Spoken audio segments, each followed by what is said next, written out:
Welcome back to Opening Bell, getting you ready for the trading day here on Wall Street. We're live on the corner of Wall and Broad. People are coming in, sort of, we have a travel ban in New York City, so it's pretty tough to get in here, and some folks are not showing up. But we're trading underway in a few minutes. Dale Smothers, President and CEO, RDS Wealth Management, is with us, and wanted to get your thoughts on the market action this week, particularly with the questions about the tariff uncertainty.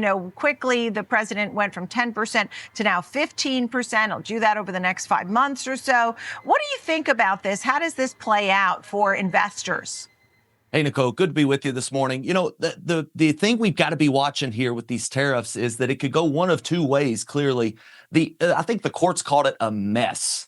And we've got to think about how this is all going to start to unwind. I believe that the Trump administration is going to try and find a new way to impose very similar tariffs, if not a new round of tariffs. That's something we got to be watching. This uncertainty is certainly going to be a volatile time for the market. I wouldn't be surprised if we saw a little bit of a pause or even a pullback. But if we have an unwinding, Nicole, that actually ends up making the federal government repay billions of dollars to these businesses that have paid tariffs, this is going to act almost like a tax return for the American consumer at that typically that February, March, April timeframe. When you're getting a large tax return, you go out and spend a little more. I think we're going to see it potentially be a tailwind for the market if they finally work out the logistics behind it all.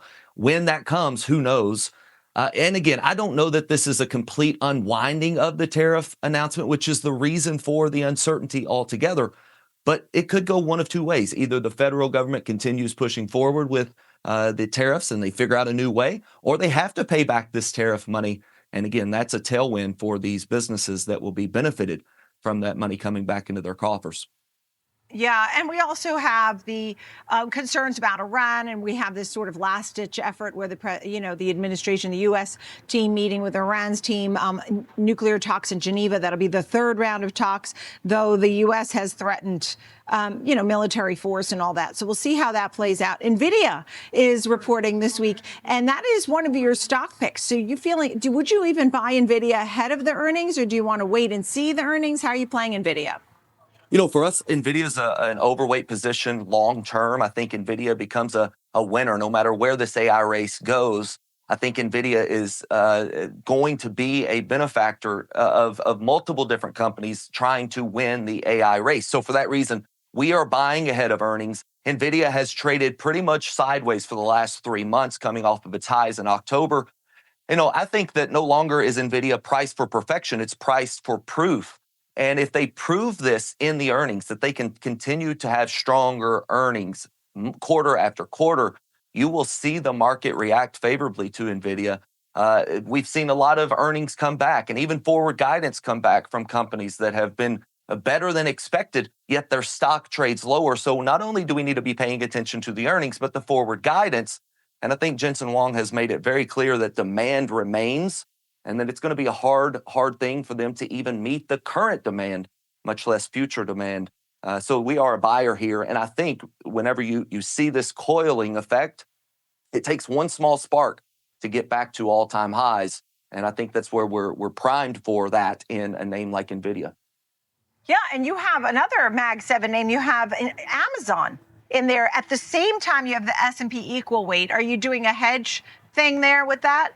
100%. So, no longer is this market driven by just the 7 big names of the Mag 7, Nicole. We've seen this broadening out. So we're playing the RSP position here as a hedge, almost a way to play the other 493. And as we see names like Amazon specifically get cut on I would say a mixed earnings, but my goodness, they surprised in revenue. It was the earnings per share that got a little bit of attention because of their spin towards AI. You saw a name like Amazon get hit pretty significantly after their earnings call. We pull out of the RSP and buy into a name of that magnitude. I think that Amazon is much more than just the smiling face that you see on your front porch when you drive home and maybe you got a package waiting on you. We've got a sticky customer base with their subscription. You've got cloud services that continue to grow, and their investment in AI is going to be something that we want to be a part of long term. I think Amazon, again, another name that we are buying this dip and awaiting the rip to come. I know you have Intuit and XLE in there as well, and we can get to those. But I do want to get a big picture. When you see the S&P around 7,000, do you see a higher level at the end of the year than where we are now? Because you're talking about buying the dips and selling the rips. I mean, that sounds like volatility, but do you think that the market sort of climbs higher throughout this year? Like in December, will we be at a higher level than where we are now? A bold prediction here, yes, and that is because of earnings continuing to grow. Anytime the earnings are growing, we expect the market to grow and to follow suit. The reality is you will not see a straight line to a higher point, though, Nicole. This is something you've got to be prepared for. And we are screaming discipline to investors, to our clients. We are maintaining discipline in buying these dips and selling the rips, like you mentioned. This higher to December is going to come with volatility. In just simply looking at the midterm elections, that's a huge piece of volatility historically that tends to put a little bit of volatility into the market. And the good news is, on the back of a midterm election, historically, again, over the next 12 months following a midterm election, almost certainly going to be higher in the market. Now, again, that's historical. We can't predict what's going to happen based off of history, but it's a good indicator. I think that going higher in the market is going to occur. You just got to be disciplined along the way. You mentioned Intuit and XLE. We're taking some profits right now from XLE. Still bullish on XLE, specifically because artificial intelligence is not just about chips and computers anymore. It's also about energy and who's going to make that energy.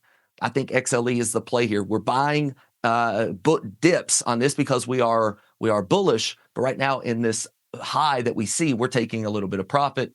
Again, artificial intelligence has impacted everything, Nicole. Last piece here, that Intuit piece that we like.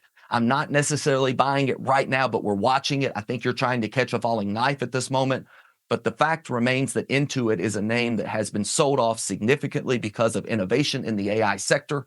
It seems as if when AI innovates, Wall Street holds a funeral for the old guard. I don't think that should be the thing that should be taking place right now on a name like Intuit. I think the market has it wrong here. And when we find the perfect opportunity, we're getting into that name. Let's talk also about the AI revolution, the trade.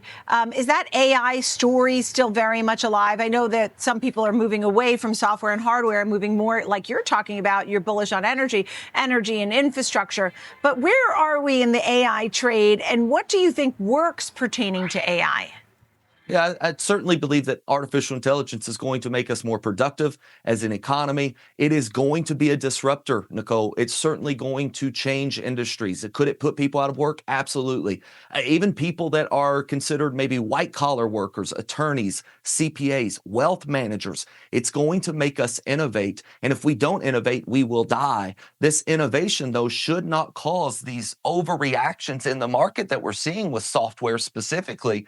I think it's Jensen Huang himself that even says a world in artificial intelligence where software doesn't exist, it's a dream. It's not realistic. I don't think that we should see these software names being sold off, especially the old guards, the ones that have the cash flow to buy up that new innovation. You got another one like DocuSign, which is not on our list to buy relatively soon because I think its PE is a little high. But those names that are getting hit pretty substantially. We saw another sell-off in software just Friday. This innovation is going to cause disruption, and the disciplined investor in times of disruption can make a profitable gain if they choose the right stocks.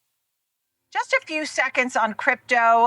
There are a lot of crypto investors out there. They're watching the Bitcoin trade around 66,000 today. Are you a fan? What are you hearing? Is this something that you watch closely?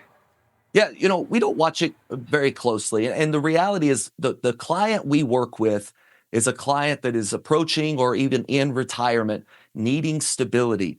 Crypto, it just gives us a ton of volatility, so much volatility that it's almost impossible to predict any kind of steady income stream. However, I will tell you that crypto is a place where a lot of retail investors put their money in hopes to hit it big. And when we see money exit the retail sector, I think what we're seeing recently, at least, is it's entering into things like gold and silver, believe it or not. This type of parabolic move that we've seen in silver, and then the sell-off, the parabolic move in gold, and then the sell-off, I think a lot of that has to do with these investors trying to find a place, and I call them investors very lightly, more speculators or even perhaps gamblers trying to find a place to park some money to make it work quickly. I do see a cycle back into crypto coming. I think we see all-time highs again. It could be a year, it could be two. I don't think that crypto's headed to zero anytime soon. Okay. Glad I asked the question. Dale Smothers, RDS Wealth Management. Dale, great to see you. Thank you so much.